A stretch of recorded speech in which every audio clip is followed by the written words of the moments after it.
Alright, welcome back. Thank you so much for watching my video all the way to its end. This was my first time in Algonquin Park in quite a few years, I think. This is definitely my first time ever being there on my own. One little thing that I neglected to take notice of was how long or where my campsite was. For those of you who don't know, Algonquin Provincial Park is one of the largest in Canada. It's huge, and so I of course chose the one campsite that is like the furthest to the east, and so I had to drive for about pretty much 6 hours straight. But honestly, once I got there, I would probably definitely come back again, even with that drive. And also, thank God for podcasts. They are so helpful. I must have listened to like 8 podcasts on my way there and back. So yeah, thank you podcasts. You're the best. But anyway, I have a list of questions that I've prepared, like where I was, which campsite specifically did I use. So the first question is, when did I go? So I actually went in October 16th to the 18th, so 2 nights, and this was actually the second last weekend available before all the provincial parks and national parks close for winter. So I was actually able to score a pretty nice spot, and because it was the end of camping season, there was pretty much like no one there, and it was really nice. And I think it definitely helps that the drive is so far that most people who are like city folk, they don't really want to make the effort to go all the way out there. So yeah, it was definitely really quiet. And I also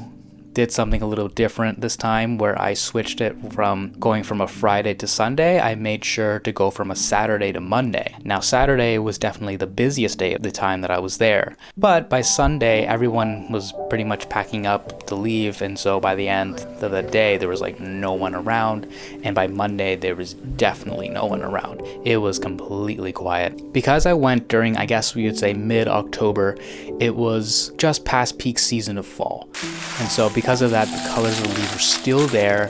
They were definitely falling a lot more, and you can kind of see that throughout the video. There were definitely trails just covered in yellow or orange leaves, and it was really beautiful. Thankfully, the leaves were for the most part still on the trees, so I could still really enjoy them and still really get a feeling that I was still in fall season. So another question that I had was, where did I stay? What campsite did I use? So the campsite that I was at was the Zachary campground. This was the campsite that is furthest to the east, which is one of the reasons why I had to drive for so long.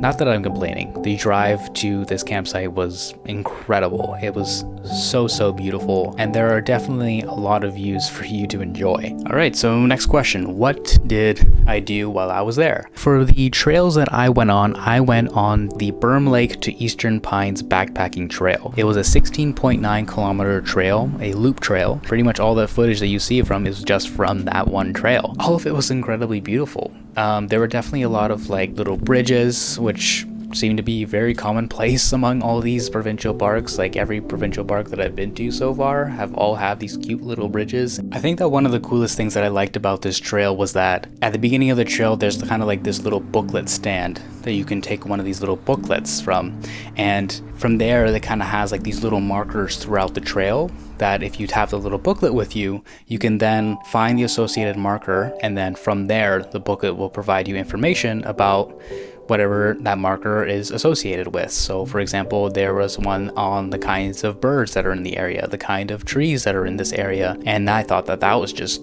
really fascinating. I really enjoyed it. It kind of made the hike a lot more interesting and made it a lot more exciting, because every time I got to one part of the marker and read about the information, I was kind of like, oh, like, all right, let's try to keep an eye out for the next one. And I thought that was really fun. It was definitely a great way to kind of get people to connect with what they're seeing around them, and I thought that was a really cool idea. Because of the timing that I went to this park, it was definitely extremely isolated. There was essentially nobody on this trail. I think I can count on like one hand how many people I saw on this trail. It definitely helped with getting immersed into the trail. All I could hear was just the sound of the breeze through the tree leaves, the leaves falling onto the ground, my steps on the broken branches. It was incredibly lovely. I had a great time on this trail, and although it took me quite a while, like, I had nothing to complain about in terms of this trail. I really wish I could have used my drone throughout this trail. There was just so much of it that I wish I could have gotten drone footage of. The lakes, the leaves along the kind of like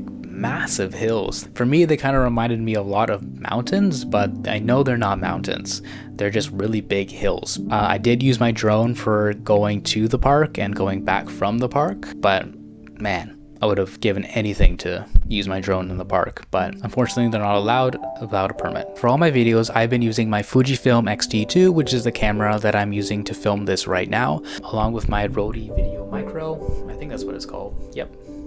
Video Micro, that's what it's called. Another piece of equipment that I use for visual footage has been my DJI Mavic Air 2, my drone. I think that's all the questions that I have so far. If you guys have any questions for me, if you have any critiques, any suggestions of things that I should do in the future, any way that I can make these videos more informative, more useful to you, please let me know down in the comments, and I'll try to do my best to incorporate them in the future. I really enjoy doing these videos. I know I'm super late on them, like this video is like 2 months later. Absolutely trying to make an effort to do better in the new year. Right now I'm waiting for the snow to come in so I could do a little bit more winter hiking. I plan on getting those like little spikes that you put on your boots so that you don't slip on ice. But yeah, that's something that I'm really excited to do. I've never done winter hiking before, but I think that's it. So thank you so much for watching, and I hope to see you for my next video. Take care.